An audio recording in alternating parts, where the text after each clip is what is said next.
NBC News legal analyst Danny Cevallos. Like so many outside of Massachusetts, he's been monitoring this case closely from his home base of New York City. Good to have you, Danny. All right, so today we heard testimony that DNA from 5 people was found on John O'Keefe's sneaker.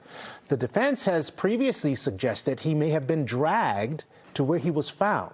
So is this DNA evidence on the sneaker enough to give credibility to this defense theory? Like so many pieces of evidence in this case, if you are pro-Karen Read, you see it one way. If you're pro-prosecution, you see it another. The prosecution will obviously look at this and say, well, look, people's shoes touch everything in the outside world. There's probably all manner of DNA, even animal DNA, on a pair of shoes. And the fact that it was never compared to anybody else is meaningless. Whereas the defense is going to say there are these other DNA profiles, and the police never bothered to check them against the people that the defense says may have been involved or complicit in John O'Keefe's death, including people who were at that house where Karen Read supposedly dropped him off. This, again, is a classic piece of scientific evidence that even though you may have 1 in a nonillion, whatever that is, certainty, it often creates more uncertainty about what the police didn't do with it.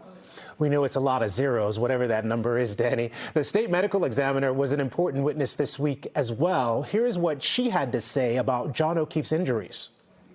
I did examine his lower extremities. That is protocol in any case of suspected impact with a motor vehicle. So I did examine his legs, and I did not see any evidence of an impact site.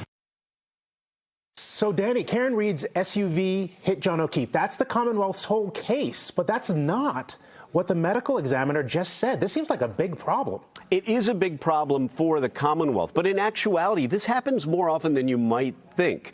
Medical examiners will sometimes amend their reports. They sometimes take time to decide. Sometimes they just make mistakes, and sometimes they decide the manner of death, which is something like homicide, accident, something like that. Sometimes those conclusions can be exploited by defense attorneys. So you're right that the medical examiner in this case gave the defense a lot of good evidence. However, consider the Commonwealth. Good or bad, they had to probably call her, because if they didn't, that might leave a gaping hole in their case in chief. All right, good context there. So the prosecution has been presenting its case for weeks.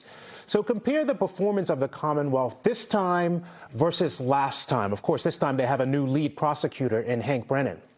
I think this time around, the case is going in better, although I have to say the defense has been scoring points along the way. And I would say wait until the defense's case in chief. But again, they don't have the burden. They don't have to prove anything. They can sit around and see how the prosecution's case goes in and change or adjust their strategy accordingly. And I would say they've already been doing that. You see some slight thematic variations this time around than you did the first time around. They're not pushing the conspiracy theory, I feel, as hard as they did in the first case, the defense, but instead they're pushing their theme of there was no collision. They don't need to prove what exactly did happen. They're just telling the jury what didn't happen, and they say there was never any collision. All right, Danny, I could talk about this with you for hours, but we'll have to pick this up again at 7 o'clock on Canton Confidential. Thank you. Remember, NBC 10 Boston is your source for Karen Read's second murder trial. We're carrying court proceedings live every day on our sister station, NECN, and streaming it on our YouTube page. Then you can join us for the day's recap every weeknight at 7 on Canton Confidential. Danny will join us tonight. And on our show, we will answer your questions just like we did in the first trial. You can send us questions for the experts at canton.confidential@NBCUNI.com.